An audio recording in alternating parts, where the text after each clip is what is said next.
Hi, I'm Taylor Haase. This is Danny Shirey. We are coming to you from day 3 of Penguins training camp at the Lemieux complex, and there are a couple things that have to happen to make it feel like hockey season. One, Evgeny Malkin has to rip the media in the locker room. We got that on day 1 with the "I hope I don't see you next week." The other one is we have to start asking Mike Sullivan for injury updates, and we finally have a couple to ask about. They're the usuals, the ones they carried over from rookie camp. Owen Pickering, the first-round pick, he's skating on his own right now. That's new. He wasn't skating during rookie camp. He came in with what they called an upper body injury. Today I saw him, looks like he has a brace on his right wrist, so it seems like he's dealing with a wrist injury. Nolan Collins, their 6th-round pick from this year, he's participating, and he's not in contact. Same deal as rookie camp. He came in with a shoulder injury, sustained in his OHL team's training camp. Colin Swoyer, the defense prospect who put up 4 points in the Prospects Challenge game in Buffalo, he has a lower body injury. He got that in day 1. It seems like foot or something, lower leg. When he left during the conditioning drills on day 1. It looked like a athletic trainer was looking at just his lower leg or his foot.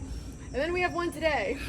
Yeah, so Team 1 and Team 3 were scrimmaging on the latter half of training camp, and toward the end of it, we noticed that Jeff Carter left the ice and did not return to the scrimmage. We didn't notice anything apparent that happened when he was out on the ice, but we ended up asking Mike Sullivan about it and said that he is being evaluated for an upper body injury. Again, we don't have any further details on that or what might have sparked it, but we'll continue to keep you updated when we have them. Yeah, so this is the last day of these kind of long 9 a.m. to 1:30 p.m. days. Preseason games open tomorrow, and they're doing something very interesting. It's a split squad game. I can't remember them ever doing this. Sullivan said he's never been a part of one, so what that's going to entail. There's going to be an afternoon game in Pittsburgh and then a 7 o'clock game in Columbus. I'll be in Pittsburgh. You're going to go to Columbus. And so they're going to have most of these players are going to be playing. They're going to split, and they're going to divide and conquer with the coaching staff too. Mike Vellucci is going to take the lead in Pittsburgh. Todd Reardon is going to take the lead in the game in Columbus. They're going to split up the Wilkes-Barre coaching staff.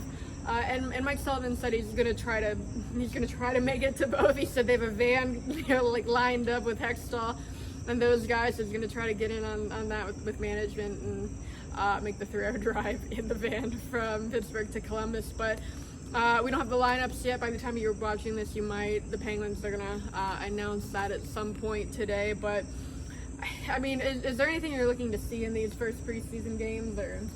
No, I mean, we've started to get a little bit of an idea of how some of these players play in an actual game setting from these scrimmages. Obviously, the intensity is not going to be the same when you're going up against the guys that are in the same locker room as you, as some guys that you see maybe several times a year. But, maybe some of these guys, especially like Drew O'Connor, I know we saw him for stretches over the past 2 seasons, but I think he's kind of at a point now where he's really ready to make a consistent and solid impact on the team if they've got a spot for him in the lineup.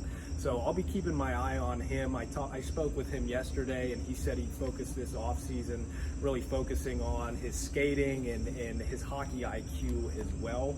And I think that's something that could do him really well because while he does have some pretty great straight-ahead speed, especially when he's carrying the puck, he does have a little bit of stiffness in his upper body that does limit him. So it's good that he worked on his skating and his hockey IQ a little bit to kind of put it all together and make him a more impactful player.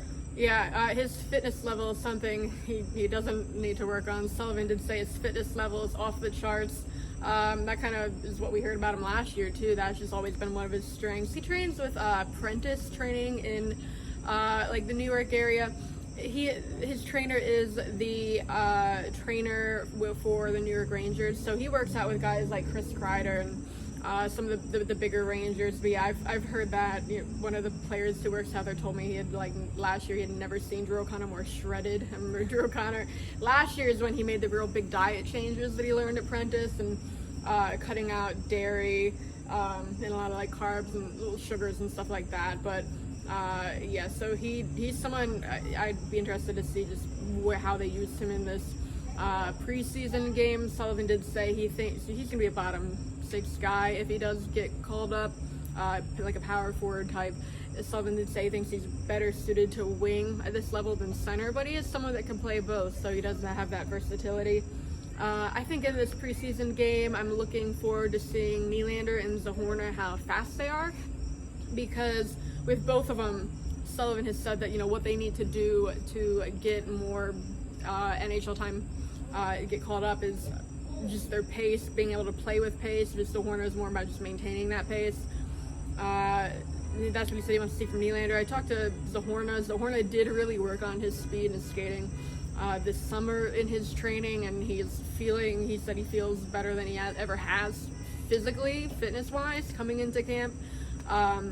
We talked about like what he went through last year with the illness that he didn't know what it was. I talked to him about that today too, and it sounded like it was much worse than we even talked about before. I knew he was kind of sick for around like a month or so. He told me today he felt bad for like the first 3 months of the season, and then, you know, from then on he's just kind of behind the 8 ball. So Zahorna, just big for him to be coming in feeling healthy. You're gonna really look for how he fits in speed wise, and the line combinations, if Crosby does play in this game and Gensel, I'd love to see Puustinen. Yeah, that would be fun. And if Crosby does end up playing, there's, you know, obviously we're not anticipating that Puustinen ends up making the team and starts the season on the top line.